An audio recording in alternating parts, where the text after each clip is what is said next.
இச்சபுட் மழை இந்த இப்படி என்ன நினச்சி பார்க்க போகிற முடியும் பார்த்தீங்கன்னா பிக் பாஸ் சீசன் 8ஓட இன்னைக்கு எபிசோடில் வந்து பார்த்திங்கன்னா ஃபைனலாக அந்த ஒரு முக்கியமான விஷயத்தை வந்து அட்ரஸ் பண்ணாங்க. ஸோ ரயான் வந்து ராணாவை அடிக்க போனது, ஜெஃப்ரி வந்து மூஞ்சிலே ஒரு குத்துனது ராணாவுக்கு. ஸோ இந்த மாதிரியான விஷயங்கள் வந்து டிஸ்கஸ் பண்ணப்பட்டது. ஸோ இதில் வந்து பயங்கரமாக மாட்டினது வந்து பார்த்திங்கன்னா ஜெஃப்ரி தான். ஏன்னா ஜெஃப்ரி வந்து அடித்தேன் அப்படின்னு சொல்லி எங்கேயுமே அவர் சொல்லாமல் இருந்தார்.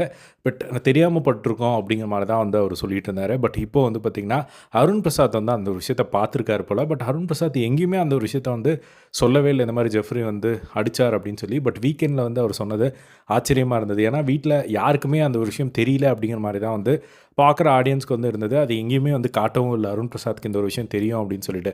பட் இன்றைக்கி வந்து அந்த வீக்கெண்ட் எபிசோடில் வந்து அருண் பிரசாத் வந்து சொல்ல ஜெஃப்ரிக்கே வந்து அது ஒரு ஷாக்காக இருந்தது, நான் அடித்தேனா அப்படின்னு சொல்லிட்டு. அதே மாதிரி அவங்க கேங்கில் எல்லாருமே என்னடா மூஞ்சிலே அடிச்சிருக்க அப்படின்னு சொல்லி வந்து கேட்டுட்டு இருந்ததை வந்து பார்க்க முடிஞ்சது. விஜய் சேதுபதியும் அதை கண்டிச்சார். அந்த மாதிரி எல்போ போட்டுருவான் அப்படின்னு சொல்லி நீ வந்து அந்த டாஸ்க் முடிஞ்சதுக்கப்புறம் வந்து சொல்லியிருக்க, ஆனால் எல்போ போட்டு தான் வந்து நீ வந்து சொல்லியிருக்க, பார்த்து விளையாடு அப்படின்னு சொல்லி சொன்னதை பார்க்க முடிஞ்சது. அதுக்கப்புறம் ராணாவுக்கும் வந்து வார்த்தையை பார்த்து பேசு.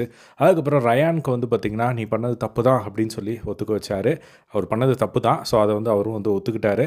அதுக்கப்புறம் ஃபைனலாக வந்து பார்த்திங்கன்னா எல்லாருக்குமே ஹவுஸ்மேட்ஸ் மொத்த பேருக்கும் வந்து சொல்கிறேன், இதுதான் கடைசி வார்னிங். ஸோ இப்போ ஏதாவது ஒரு ஃபிசிக்கலாக ஒரு கேம் கொடுக்குறாங்க அப்படின்னா ஃபர்ஸ்ட் அந்த கேமுக்காக மென்டலாக ப்ரிப்பேர் ஆகுங்க. அதுக்கப்புறமா வந்து நீங்கள் வந்து அந்த கேமை வந்து அணுகுங்க.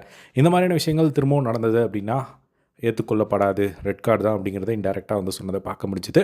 அதுக்கப்புறம் அது முடிஞ்சதுக்கப்புறம் வந்து பார்த்திங்கன்னா ஜாக்லின் கிட்டே வந்து ராணா வந்து ஒரு மாதிரி கண் கலங்கினதை வந்து பார்க்க முடிஞ்சுது. ஸோ அப்போது வந்து ஒரு கோவா கேங்க்கு வந்து தப்பான பேர் வாங்கி கொடுத்துறேன் அப்படின்னு சொல்லிட்டு இருந்தாங்க. ஜாக்லின் வந்து கூல் பண்ணுறதுக்காக வந்து நீ பேரே வாங்கி கொடுக்காம இருந்தால் தான் வந்து தப்பு, ஏதோ ஒரு பேரை வாங்கி கொடுத்துருக்கல்ல அப்படிங்கிற மாதிரி அவங்க ஃபன்னாக சொல்லிக்கிட்டு இருந்தாங்க. அதுக்கப்புறம் ஜெஃப்ரி கிட்ட ஏன்னா டே அடிக்கவே இல்லை நீட்டி நீ எப்படா அவனை அடிச்ச அப்படிங்கிற மாதிரி வந்து ஃபன்னாக வந்து கேட்டுருந்ததை வந்து பார்க்க முடிஞ்சுது. ஸோ இதுதான் வந்து பார்த்திங்கன்னா அதில் நடந்தது.